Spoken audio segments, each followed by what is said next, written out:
Hello, everyone. Thank you all so much for being here tonight. My name is Lily, and I'm joined by my incredible BodMod Aftercare team. We are a company that supports expressive people by giving them the tools to show the world who they are. But before I tell you about how we do that, I want to share a story with you. When I turned 18, about a month into my freshman year of college, I did what a lot of freshly legal college students do. I marched myself over to the nearest piercing shop and got a brand new piercing. I didn't do a ton of research beforehand and just decided to listen to whatever my piercer told me to do, and that was fine for a while. But after a few months, I had a serious complication with my piercing and I had to get it removed by a local piercing artist at home. A few months later, when I went back to him to get it re-pierced, he told me about how many other clients have had similar experiences with piercings due to mishaps because of misinformation and a lack of education. So I figured I couldn't be the only one, and it turns out I was right. On social media, we discovered a bustling community of people who were also in search of more information about how to properly care for their own body modifications. My favorite example is this TikTok account, and these screenshots highlight educational videos and traumatic stories of piercings gone wrong, like this one user who said they had to use pliers to remove their nose ring because they couldn't find that information anywhere else. After doing more research on the industry and speaking with people who have tattoos and piercings, we found a huge gap in the market that desperately needs attention. Body modifiers face inconsistent, unclear aftercare advice that leads to physical and mental discomfort. Now that Lily has framed the problem, we need to understand the customer.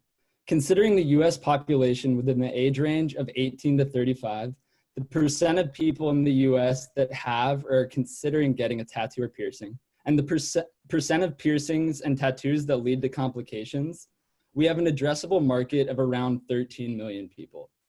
Within that 13 million, we are targeting people in two distinct situations. First, people that are new to body modifications, and second, people with previous unpleasant aftercare experiences.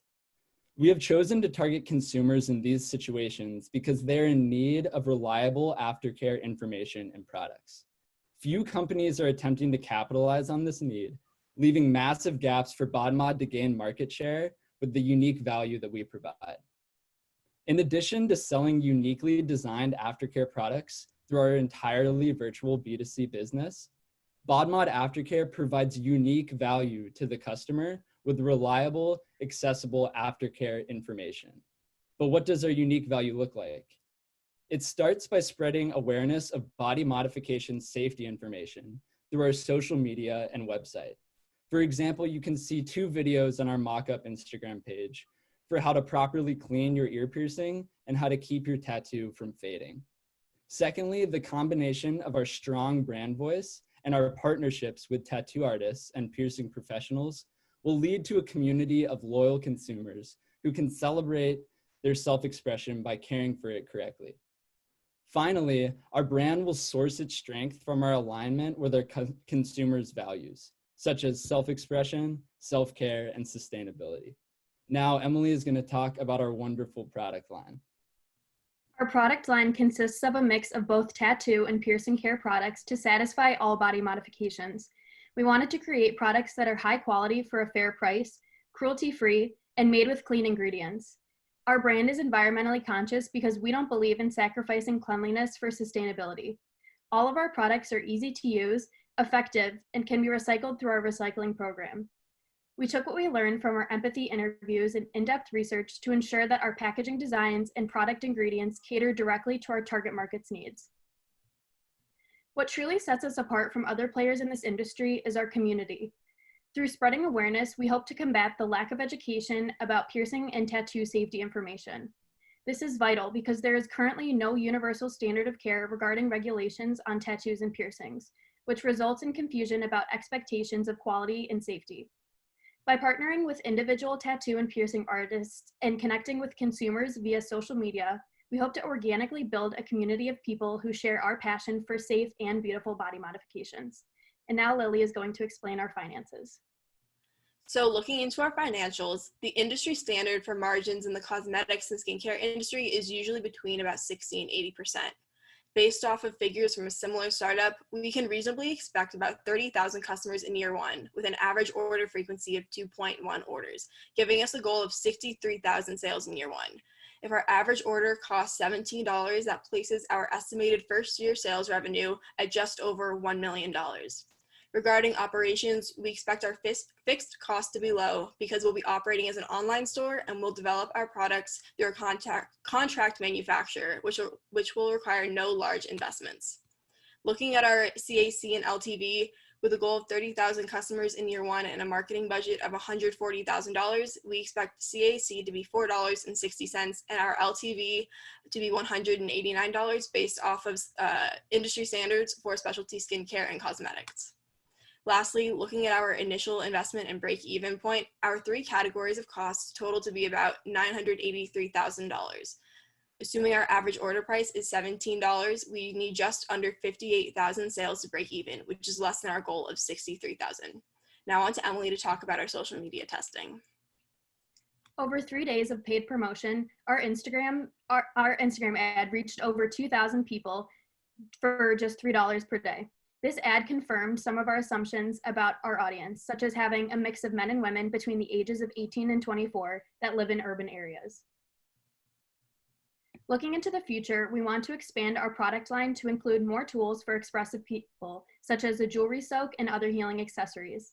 We plan to decrease overall customer acquisition costs and increase overall sales by expanding our products into tattoo and piercing parlors, meeting the customer at a more convenient point of sale. We plan on growing our brand awareness and credibility by being the first company to actively educate body modifiers on best aftercare practices for their unique body mod. And finally, we plan to establish ourselves within the specialty cosmetics industry by implementing a referral program, our use of social media engagement, influencer promotion, and our target market's gravitation towards sustainable companies like ourselves. BodMod Aftercare is making a splash in the tattoo and piercing care space. We want to empower expressive people to celebrate their body mods in a healthy and safe way for the rest of their lives by providing them with the products, community, and education they need. Thank you for your time, and we would now like to open up the floor for any questions. Right on the money for time. We were going to start with, what did I say? David, is it you or is it me? Absolutely, I'd be happy to start. Okay.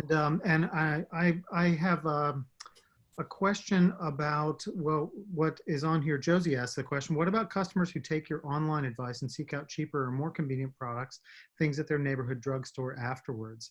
And that also applies to second time arounders.